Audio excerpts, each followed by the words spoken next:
Good morning students, you are heartily welcome to this online class. Now this is our third session of the third chapter. In the previous session we have studied about the chemical symbols, chemical formula, what are the steps to write the formula. We have learned. Now we are going to learn what are the different ways by which we can have the different types of changes in a particular substance. For example, we have to study in class 6 also you have studied the different type of changes. Physical change, chemical change, slow change, fast change, reversible change and irreversible changes. You have studied in class 6.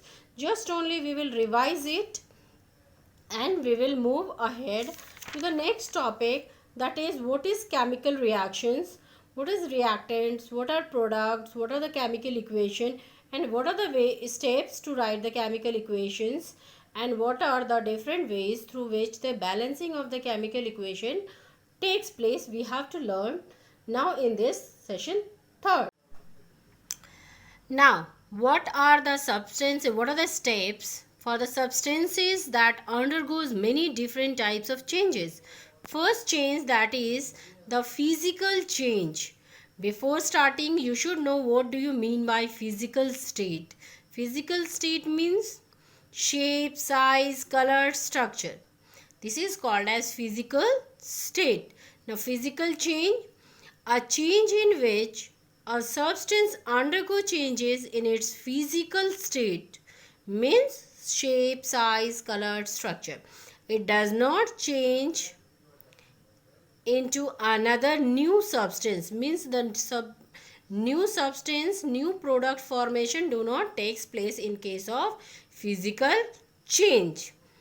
Just for example, physical change, that rusting of iron, new substance is not formed. Now next is the chemical change, a change in which a substance can change into another substance or new substance is formed. It is called as chemical change. That milk converts into curd, means milk is different thing and when it becomes to be curd, it is called as chemical change, means new substance is formed. In the same way, what is slow change and fast change? Slow change means formation of curd. You can say from milk, means slowly it will take much more time to form a new substance. And fast change, burning of paper, new substance is formed there also, but it happens very fastly, very rapidly. Now reversible and irreversible, a change in which again the substance can be reversed back, means that melting of ice. If a ice melts into water, then when we will freeze that water, it will again convert into ice. But irreversible means when you will burn a paper, it gets to be converted into ash. But when again you cannot have paper with the ash, so that is called as irreversible change. And we all have studied in class 6 these all changes in detail. So I have briefed out these changes. So I think it is very clear to you all what are the changes. Physical change, chemical change, slow change, fast change, reversible change, irreversible change. So with the help of these changes, I have brief out this because I am giving you one table that you have to complete it in your classwork. This is your activity 2. You have to classify the changes given below into a suitable category. Means name of the changes I have given you. You have to just name it, that whether it is a physical change or a chemical change, either it is slow or fast, or it is reversible or irreversible. For example, melting of ice is there, so it is physical or chemical change, or it is also slow or fast, or it is reversible or irreversible. In the same way, burning of candle is there, curdling of milk. Curdling of milk means formation of curd from milk, and breaking of glass. So you all have to complete it in your classwork. What do you mean by chemical reactions? A process in which chemical changes leads to formation of new substance, that is called as chemical reaction. And in the chemical reactions, what participates? There are, in chemical reaction there will be two sides, reactants and products. What do you mean by reactants? Substance which undergo a chemical change in the reaction are called as reactants. Means the one who participate in the reaction. And product, the new substance which are formed after reaction is called as product.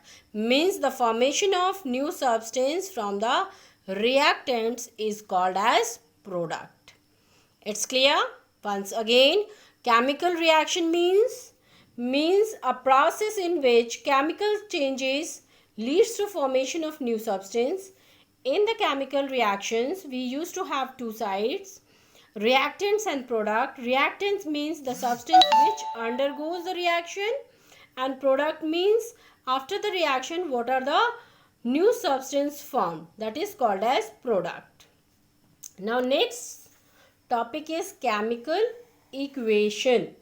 Chemical equation is what? The symbolic representation of chemical reactions in the form of symbol and formula, that is called as chemical equation. Chemical equation. Now let us understand with the help of example. Now we are having here CH4. CH4 is called as methane, and O2. O2 is oxygen. So CH4 plus O2. Now this is the part of these are the substance which will undergo the reaction, which will undergo the chemical reaction. So this is called as reactants. This is called as reactants. And when this methane and oxygen will react, what it will form? It will form carbon dioxide and water. So after reaction, what is formed? After reaction, product is formed. So carbon dioxide and water is what? Product. Carbon dioxide and water is product. And the whole reactants and product are called as what? Chemical reaction. Means methane plus oxygen, carbon dioxide and water, these all are called as the chemical reaction. इसको हम लोग क्या कहेंगे? Chemical reactions. And what is equation? The symbolic representation. Methane has been written as CH4, oxygen has been written as O2, carbon dioxide has been written as CO2, and water has been written as H2. So it is what? Symbolic representation of the formulas. Symbols के form में हमने क्या किया? Equation को लिखा है, formula को लिखा है, and then we used to have the reaction. So this is called as chemical equation, because chemical equation is what? It is the symbolic representation of chemical reaction in the form of symbol and formula. So it is clear here. It is the symbolic representation of the chemical reactions. So chemical reaction is what? Methane plus oxygen, and what we are getting? Carbon dioxide and water. Clear? Chemical equation is clear. Now reactants. Reactant will be always at the left hand side, and product will always be at the right hand side. And reactants and product completely called as what? Chemical reaction.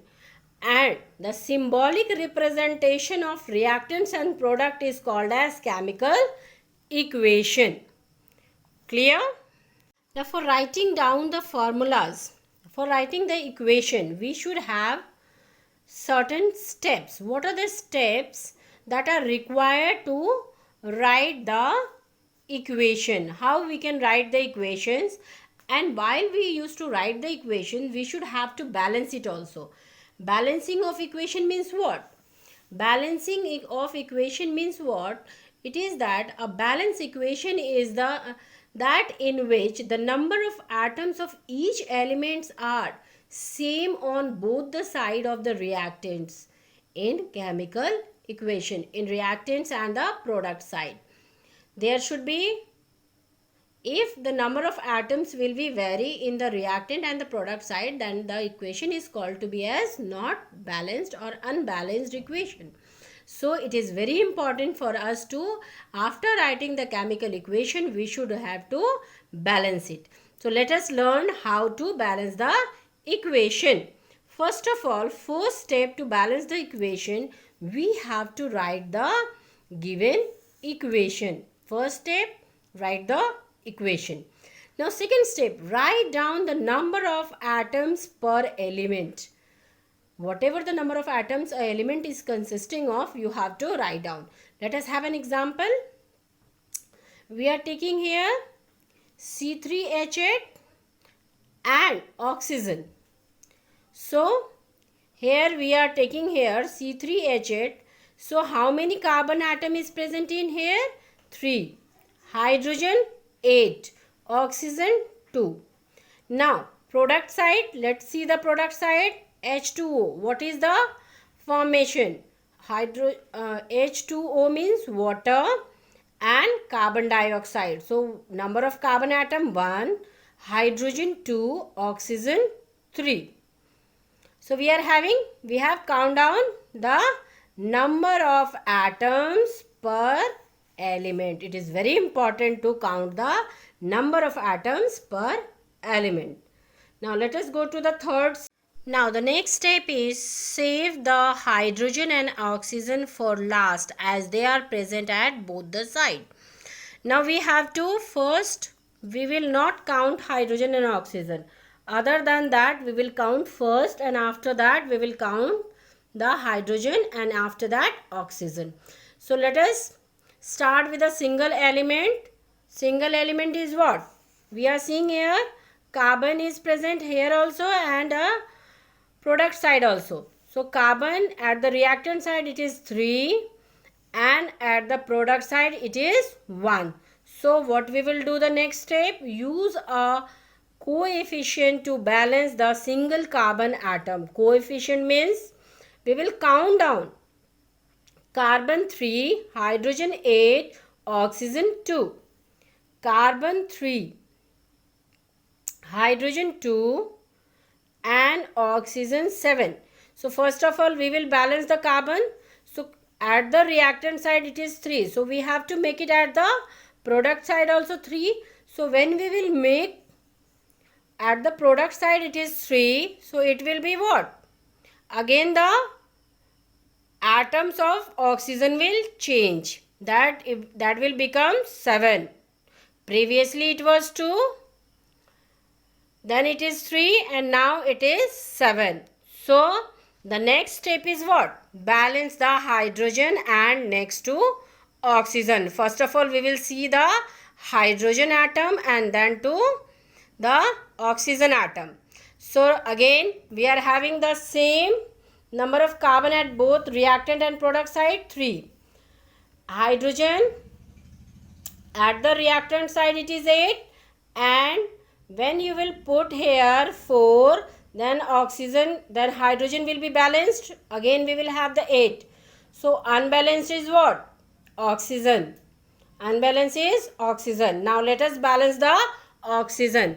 For balancing the oxygen, now we will see that carbon is 3, hydrogen is 8 at both the side. Now we will put here in front of the oxygen in the reactant side 5. Then again oxygen will be balanced 10-10. So the equation is balanced. So these all are the 6 steps that are very important to balance the equation. Now next is type of reaction. Type of reaction. First we will study that combination reaction. What does the combination means? Combination means making it together. When two elements are made together, it will form a new substance. That is called as combination. A chemical reaction in which two or more substances combine to form a new substance is called chemical reaction. Let us have an example.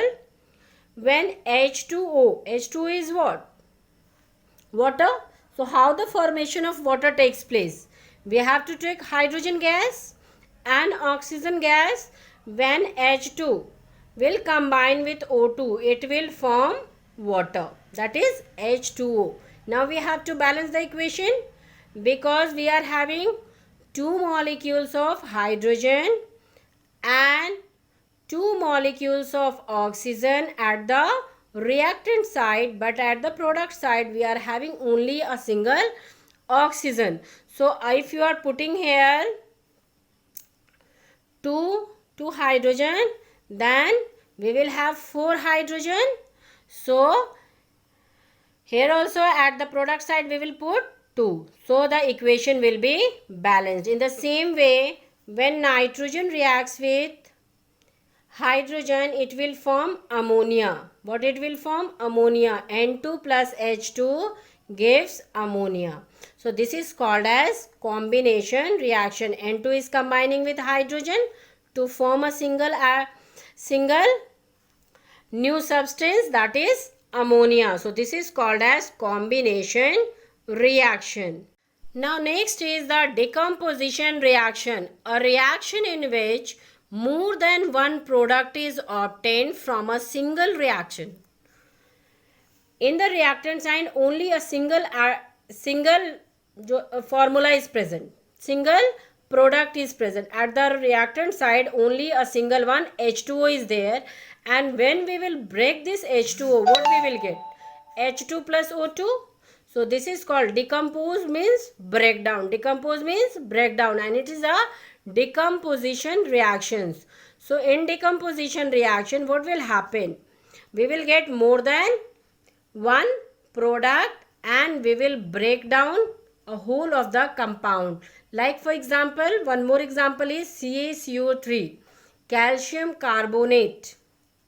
When we will break down calcium carbonate, CaO, it will get CaCO3, it will get to break into CaO. CaO is what? Quicklime. And CO2 is what? Gas. So calcium carbonate is decomposed into CaO and CO2. So this is called as decomposition reaction.